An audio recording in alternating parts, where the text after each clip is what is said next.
H+4 tim Pakse balik ke Takek. Ini juga dari Luang Prabang balik ke Gentil. H+4 ya. Nah, H+4 itu kemungkinan tim dari Indonesia udah datang. Jadi dia menyambut tim Indonesia. Nanti bareng kesini.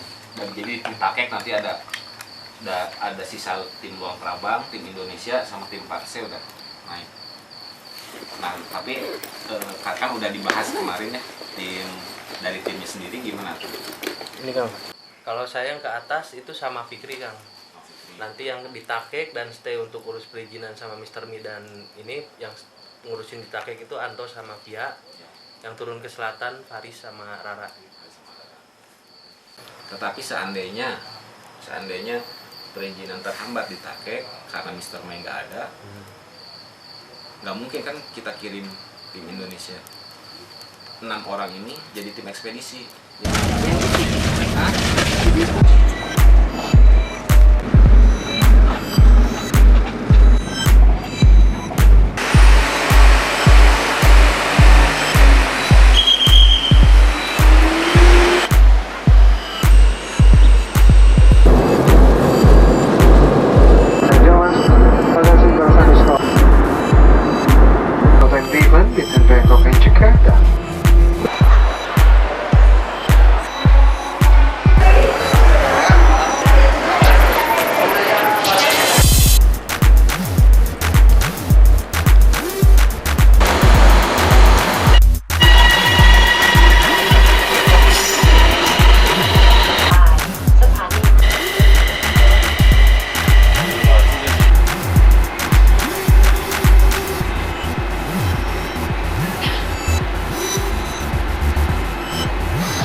people. 10 people.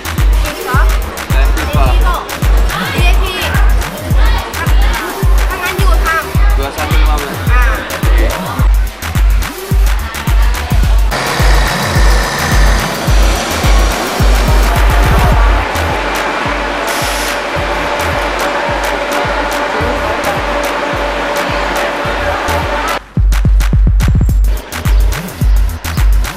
Sekarang tim udah nyampe di Terminal Nakhon Phanom, yaitu merupakan perbatasan antara Thailand dengan Laos.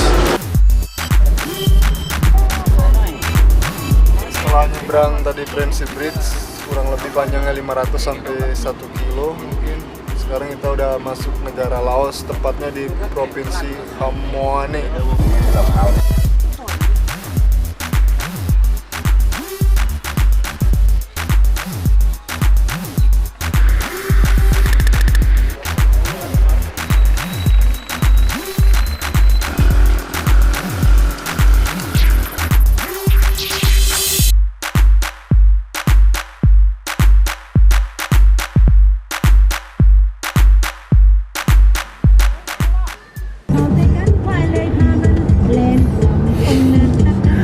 Ya lagunya lagu dangdut Laos ya.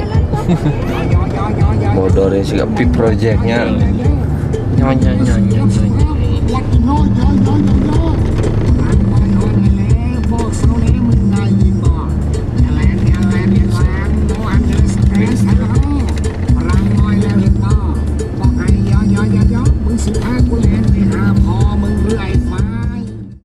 Pada intinya kegiatan ini adalah mengkampanyekan bahwa pentingnya kawasan kars untuk bumi ini, karena kawasan kars itu memiliki fungsi yang tidak bisa kita lupakan. Dan di Indonesia beberapa lokasi itu melupakan fungsi-fungsi alamiah kars bagi bumi, misalnya sebagai penyerap air, ya, tabung air. Kawasan kars penting di situ. Dan mengapa Laos? Gua Famkons ini disebut sungai bawah tanah terbesar di dunia, dan ini baru terekspos pada pertengahan tahun 2006 lah. Dan kami mendapatkan informasi ini dari NSS Amerika. NSS Amerika di situ. Kalau untuk ekspedisi ini kan tujuan akhirnya untuk kasih masukan kars di Indonesia seperti apa penanganannya gitu ya. Memang yang Mas lihat cars yang mana sih di Indonesia yang dieksploitasi gitu. Karena yang kita tahu kan Citata tuh ada yang bagian itu udah mentok kayaknya gitu kesepakatannya bahwa untuk daerah Gua Pawon oke, Masigit oke, yang selebihnya kayaknya untuk eksploitasi sama pemerintah Kabupaten Bandung gitu. Nah, terus daerah-daerah mana lagi yang Mas lihat berpotensi untuk dieksploitasi di Indonesia untuk karsnya ini? Karena kan perbandingannya dengan gua yang dengan sungai terpanjang di dunia gitu ya. Karena kalau saya pikir juga secara ekonomis juga kalau orang menambang di sana kayaknya mereka akan berat gitu dibandingkan dengan yang di sini yang jelas-jelas ada di pinggir jalan raya yang tinggal diambil, tinggal dibawa dan dijual ya jadi nilai ekonomis gitu. Bisa tolong lebih dijelasin lagi nggak soal ekspedisi? Terima kasih. Kita pendekatannya melalui ingin menunjukkan gitu kan. Jadi kita alatnya itu adalah dokumentasi gitu. Kita tidak melalui jalur riset, hukum atau seperti apa. Cuma kita menunjukkan bahwa kondisi endokars yang terjaga seperti ini, baik dalam atau endokars maupun exokars. Kita tidak karena akses di sini jauh dari jalan raya atau enggak. Soalnya walaupun jauh atau tidaknya suatu daerah kars, ketika daerah kars itu mempunyai daya jual yang tinggi itu masyarakat juga akan bisa menempuhnya gitu. Jadi kita cuma menunjukkan kalau sebenarnya terjaga melalui konservasi tradisional seperti ini loh kondisinya gitu di Laos. Debit air masih tinggi, kemudian ketika debit air naik masyarakat bisa memanfaatkannya dengan mencari ikan dan air meluap bisa dijadikan sebagai cocok tanam seperti itu. Kemudian untuk kawasan pembanding yang kita temukan dekat ini ya Citata gitu. Di luar Jawa masih ada lagi di daerah Maros seperti itu. Kemudian daerah Pacitan ada beberapa dan di daerah Gombong juga ada beberapa gitu.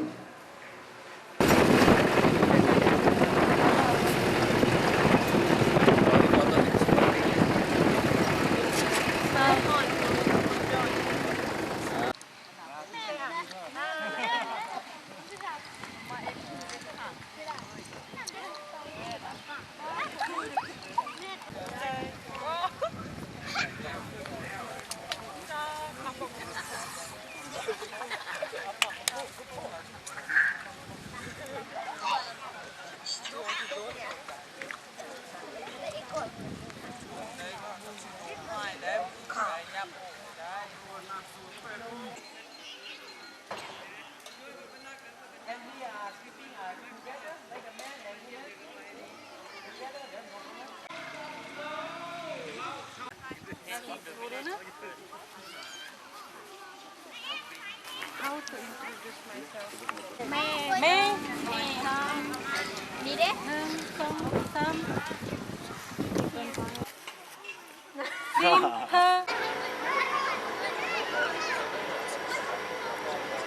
แต่เช้านี่จนค่ำฮอดพระพุธ จะไปเห็นคุณบ่ได้ เวลากลับมามันจะกลับมาบ่ได้เนาะมันหนึ่งมามันจะค่ำสองมาเวลามันจะสองเท่าเนาะ24 ชั่วโมงแล้วก็24ชั่วโมง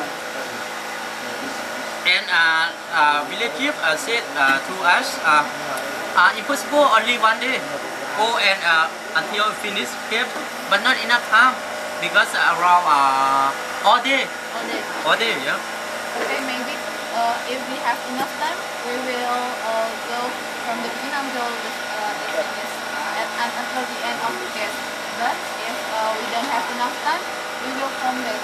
Okay, because we haven't go there and we haven't know sure how much it will take time. So we Around 5 or 6 hours. yeah, if we start in the morning, maybe at 8 o'clock, I think we can go there because we take lunch in the cave. So for example, what did you say? 5 hours? Yeah, 5 or 6 hours. Yeah, I think it could. But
Sekarang tim ekspedisi sedang berada di downstream entrance dan targetan kita hari ini adalah pendokumentasian lorong-lorong dari downstream entrance sampai dengan Stairway to Heaven.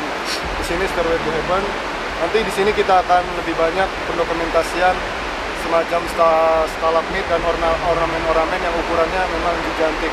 Perjalanan dari downstream entrance sampai ke titik Stairway to Heaven setelah diukur mencapai 1,2 km.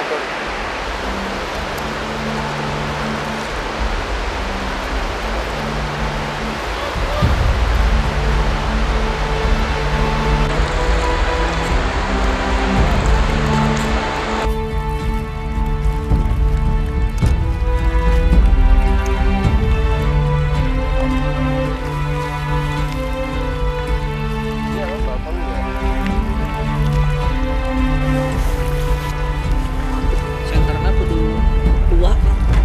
Center badiknya. Kieu mah moal beunang. Gini aja. Panjang sebenarnya. Ya, nggak ketahuan. Dia pokoknya bikin ada lorong aja berarti. Oke, dia nggak naik ke atas ya? Kayaknya nyampe situ aja Kang, maksudnya. Ada yang foto-foto di sini teh kan udah diambil dari sana kalau nggak salah dia. Ya, yang ada orang dikejar-kejar itu. Bukan.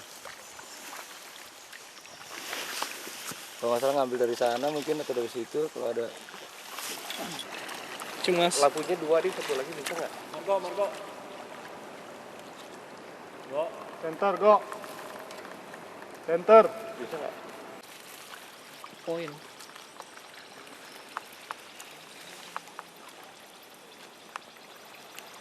Gini kan kalau nggak di bonus.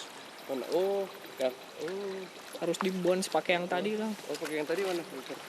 Cuma di titik sebelah sini sama deket situ masih fail di situ.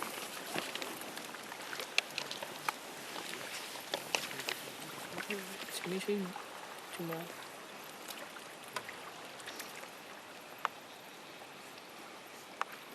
Depot iya. Depot Bisa sih Kang, tapi Sekarang tim mau menuju Stairway to Heaven. Kira-kira sekitar 200 atau 300 meter lagi. Sekarang kita posisinya di tikungan ini. Stairway to Heaven berada daerah sini.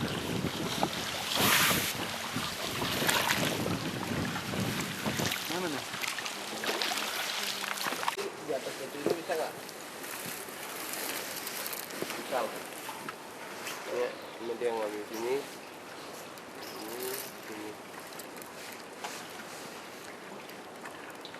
Atau Satu mau lagi di atas. Atau mau Di coba atas ini juga, Jack, sedekat mungkin nggak apa-apa. mau coba cek ke atasnya dulu semua medannya. Cek medannya dulu Kang, biar ketahuan posisi-posisinya.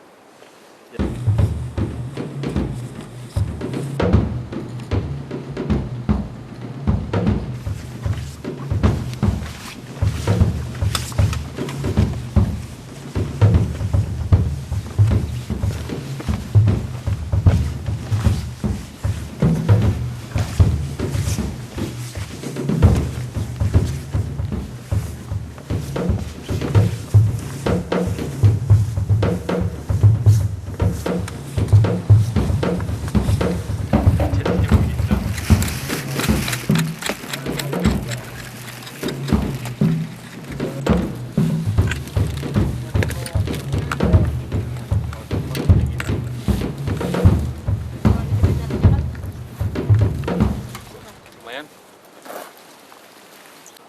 Coba matiin dulu yang lampu itu, yang putih.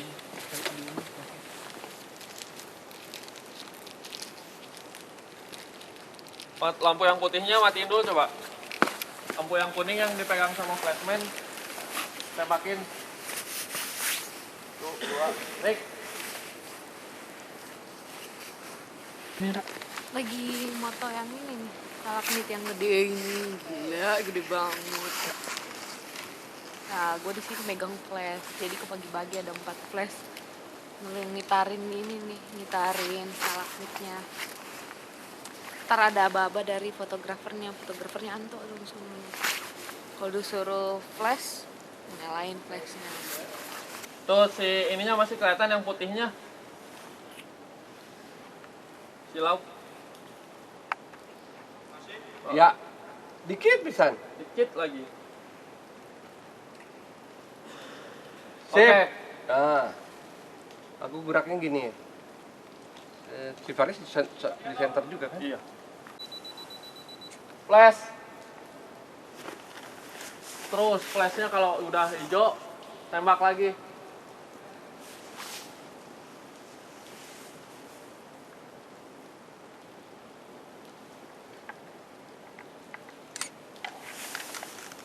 Bagus, Kang. Bagus. Good. Sip.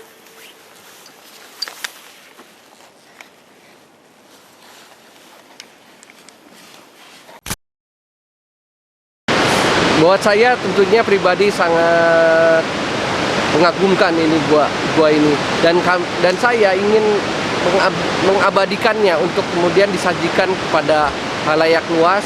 Bagaimana ornamen-ornamen di dalam gua dan sebagainya. Tentu ada kendala dalam mengabadikan ini, tapi kendala-kendala itu kita pelajari, kita amati dan sebagainya. Sebelum kita berangkat ke lokasi ini, kami mengadakan workshop fotografi sebanyak 3 kali.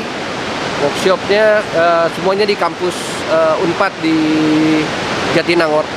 Itu workshop yang pertama tentang penggunaan cahaya continuous atau continuous light. Misalnya dari center, dari cahaya headlamp yang sifatnya continuous, nyala terus. Tentunya menggunakan low speed, bagaimana supaya tidak goyang dan sebagainya, menggunakan tripod. Kita berlatih itu workshop pada yang pertama itu. Kemudian workshop kedua menggunakan strobo flash, flash seperti yang kita tahu, atau lampu kilat ya, lampu kilat yang nyalanya cuma sesaat, tapi tidak dari front light, tidak dari atas kamera, tapi dari side light, supaya nuansa kegelapan itu tetap ada, tidak seperti memotret di dalam ruangan biasa, gitu kan. Kemudian workshop ketiga kita menggabungkan continuous light dengan strobo light, menggabungkan itu, bagaimana menggabungkan sinar yang nyala terus dengan lampu kilat. Pertama kali mereka mencoba di Gua Bojong, Tasikmalaya. Yang kedua di Gua Lalai di daerah Citatak Padalarang. Yang ketiga mereka mencoba di Gua Banyu, Gombong, Jawa Tengah. Setelah itu mereka berangkat ke mari dan mempraktikannya, mencoba segala pengetahuannya di dalam. Saya sendiri hanya sekali dalam 4 hari eksplorasi, saya hanya masuk ke pada hari kedua sampai ke Stairway to Heaven. Selebihnya mereka yang mengabadikannya.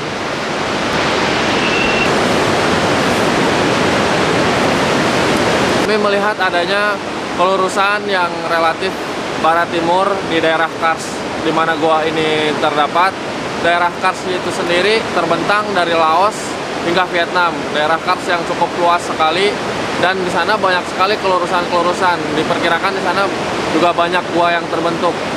Khususnya untuk gua ini juga berarah barat timur. Bisa dilihat di sini juga tebing-tebing yang berada di sini.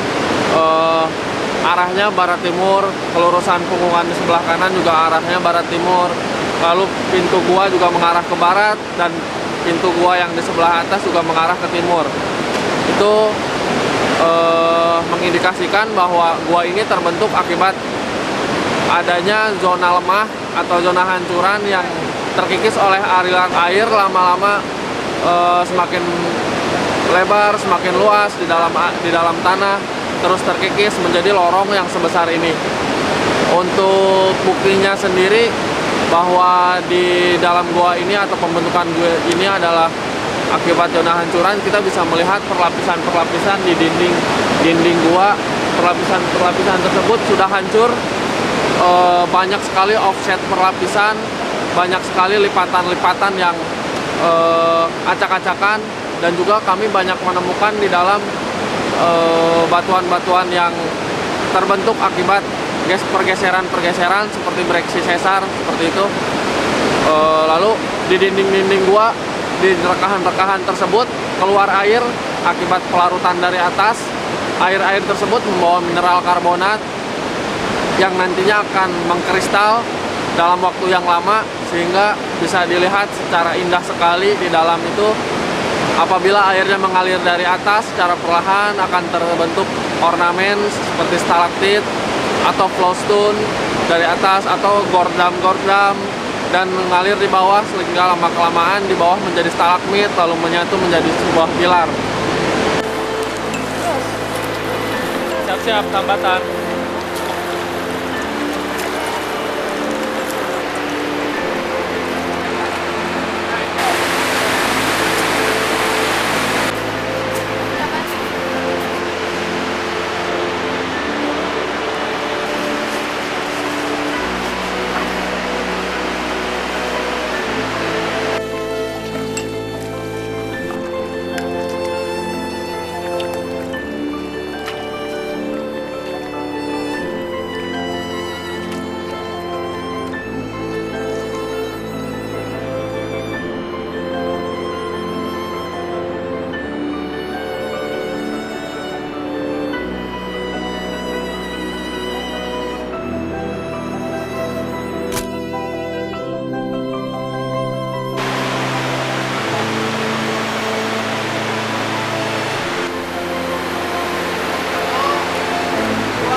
Kang Faris masuk.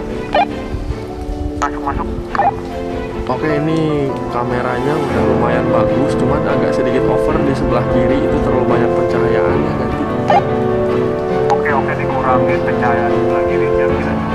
Untuk pengambilan fotografi di Cathedral Passage ini, karena jaraknya yang sangat jauh dan tingginya juga sangat tinggi sekali, jadi untuk menggunakan teknik flash itu agak kurang memungkinkan, soalnya flash kita kurang mampu untuk mencapai jarak sejauh itu. Jadi kita menggunakan senter dengan berkekuatan lumayan tinggi dan menggunakan teknik slow speed.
Koordinat entrance yang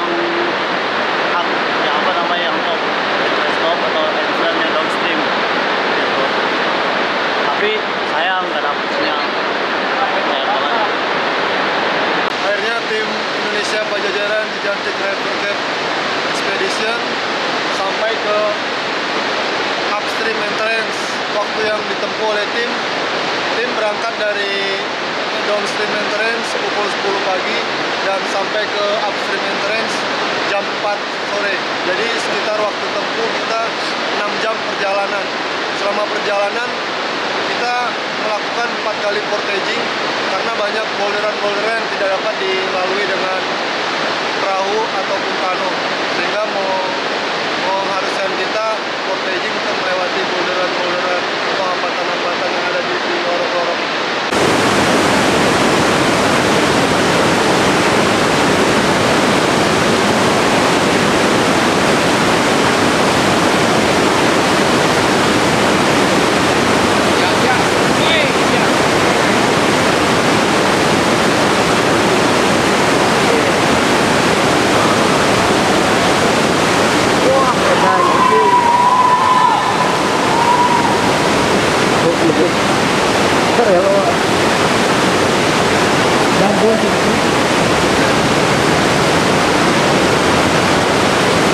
Satu, dua.